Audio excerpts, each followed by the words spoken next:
Attorney General Garland, do you know where Broad Run High School is? Do you know where Broad Run High School is? It's in Ashburn, Virginia, in Loudoun County, Virginia. Do you know why I care? Because I'm a graduate of Loudoun Valley High School. Despite my family having Texas roots back to the 1850s, I grew up in Loudoun. It was my home. And also I care because on October 6th, a mere 15 days ago, inside Broad Run High School in Loudoun County, Virginia, a young girl was sexually assaulted. Attorney General Garland, are you aware that because Loudoun County prosecutors confirmed that the boy who assaulted this young girl in Broad Run High School is the same boy who wore a skirt and went into a girl's bathroom, sodomized and raped a 14-year-old girl in a different Loudoun County high school on May 28th? Are you aware of those facts? The boy was, are you aware firmly, are you aware further that the boy was arrested and charged for the first assault in July but released from juvenile detention? This sounds like a state case, and I'm not familiar with it. I'm sorry. Do you agree with Loudoun parents who said it is not okay to allow a child that has been charged with a rape to go back into a school in that public school system? Again, I don't know any of the facts of this case, but the way you put it, it certainly sounds like I would agree with you. But I don't know the facts of the case. Is the FBI or the Department of Justice investigating the Loudoun School Board for violating civil rights or under authority of, say, the Violence Against Women Act?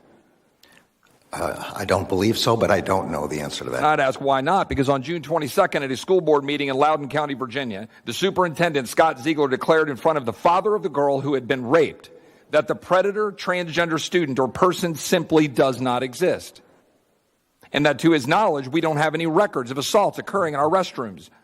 When this statement bothered the father of the girl, I'm a father of a daughter, I believe you are too, sir, the girl who had been raped, sodomized in the bathroom of a high school by a dude wearing a skirt, that father reacted. Now, that father reacted by simply using a derogatory word. Would that statement have bothered you if your daughter had been raped, if somebody said that it didn't occur?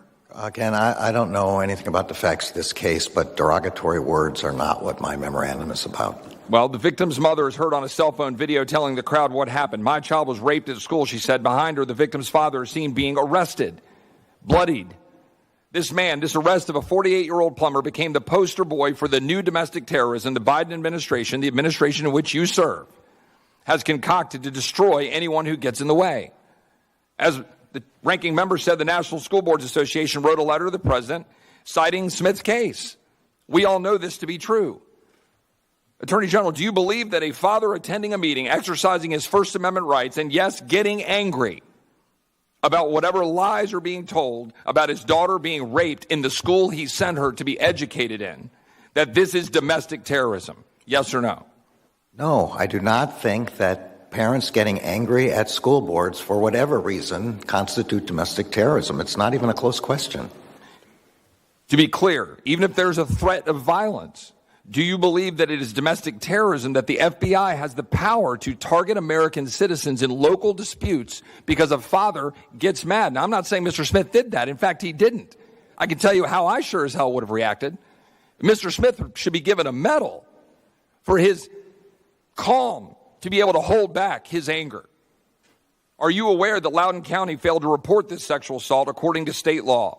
And are you investigating this? Again, I'm sorry. I don't know anything about this case.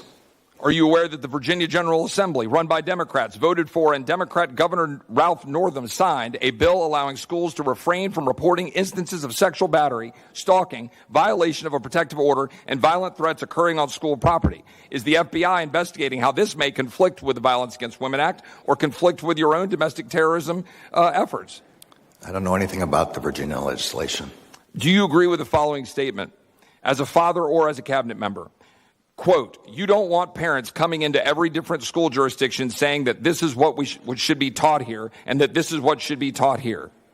Look, the Justice Department has no role with respect to what curriculum is taught in the schools. This is a matter for local decision-making and not for the Justice Department, and we are not in any way suggesting that we have any. I would note that that statement was by a Democratic gubernatorial candidate in the Commonwealth of Virginia. I would note that there are a number of other issues of concerns to the Virginia Department of Education, what's being taught there, and the lack and the total failure of Loudoun County of reporting all of these incidents that have occurred in Loudoun County Public Schools. I've got 8 seconds left. Attorney General Garland, I sent a letter along with my colleague Thomas Massey regarding the incidents of January 6th on May 13th and on July 15th and have not gotten a response from the Department of Justice. Can you commit to responding?